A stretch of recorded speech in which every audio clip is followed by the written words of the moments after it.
माजी संरक्षण मंत्री आणि कामगारांचे नेते जॉर्ज फर्नांडिस यांचं काल दीर्घ आजारानं निधन झालं। त्यांच्या जाण्यासोबत एका वादळी पर्वाची अखेर झाली आहे। कामगारांचा लढवय्या नेता, समता पार्टीचे संस्थापक, रेल्वे मंत्री, संरक्षण मंत्री जॉर्ज फर्नांडिस।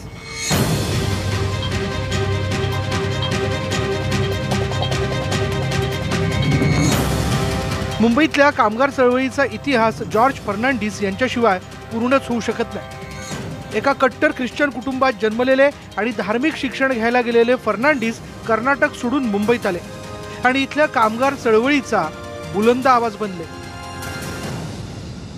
जॉर्ज फर्नांडिस म्हणजे चैतन्य, जॉर्ज फर्नांडिस म्हणजे संघटन कौशल्य, जॉर्ज फर्नांडिस म्हणजे एक मैत्रीमधली निरागसता। आणीबाणीच्या काळात त्यांनी भूमिगत राहून इंदिरा गांधींना आव्हान दिलं।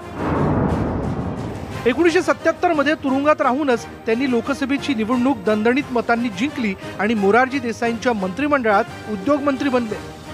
1989 ते 1990 या काळात व्हीपी सिंग सरकारमध्ये ते रेल्वे मंत्री राहिले। कोकण रेल्वेच्या उभारणीत त्यांचा मोठा वाटा होता। 1994 मध्ये त्यांनी जनता दल पासून फारकत घेऊन समता पार्टीची स्थापना केली। मला आठवत आहे की त्यावेळी त्यांच्या निवडणुकीची जी सुरुवात प्रचार मोहीम होती त्याच्यामध्ये त्यांनी मुंबईमध्ये पोस्टर लावली होती, यू कॅन डिफीट पाटील, आणि एस के पाटलांच्या सारख्या व्यक्तिमत्वाला पराभूत करणारा हा कोण याच्यावर संपूर्ण देशाचं लक्ष जॉर्जकडे त्या काळामध्ये केलेलं होतं। अटल बिहारी वाजपेयींच्या नेतृत्वाखालच्या एनडीए सरकारमध्ये ते संरक्षण मंत्री झाले। त्यांच्याच काळात कारगिलचं युद्ध झालं। पोखरणची अणुचाचणी ही त्यांच्याच काळात झाली। तहेलका संरक्षण कराराच्या स्कॅन्डलमुळे त्यांनी राजीनामा दिला, पण नंतर ते पद पुन्हा मिळालं। चीन हा भारताचा नंबर 1चा शत्रू असं त्यांनी उघडपणे सांगितलं। एनडीएचे ते समन्वयक सुद्धा होते। 1999 मध्ये जनता दलाची शकले झाल्यानंतर ते 2003 मध्ये संयुक्त जनता दलासोबत गेले आणि नंतर समता पार्टीचं त्यात विलीनीकरण केलं। नंतर मात्र नितीश कुमारांशी त्यांचं फारसं पटलं नाही। त्यांना पक्षानं अडगळीत टाकलं। लोकसभेचं तिकीट नाकारल्यानंतर 2009 मध्ये त्यांना राज्यसभेत पाठवण्यात आलं। त्यानंतर गेली अनेक वर्ष ते अल्झायमर या दुर्धर आजाराचा सामना करत होते।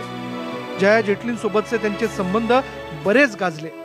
त्यांच्या आजारपणात त्यांची भेट घेण्यासाठी जया जेटलींना कोर्टाचे दरवाजे ठोठवावे लागले। शेवटी आजारपणाचा सामना करतच या लढवय्या नेत्यानं शांतपणे या जगाचा निरोप घेतला। Bureau report, news 18 Lokmat.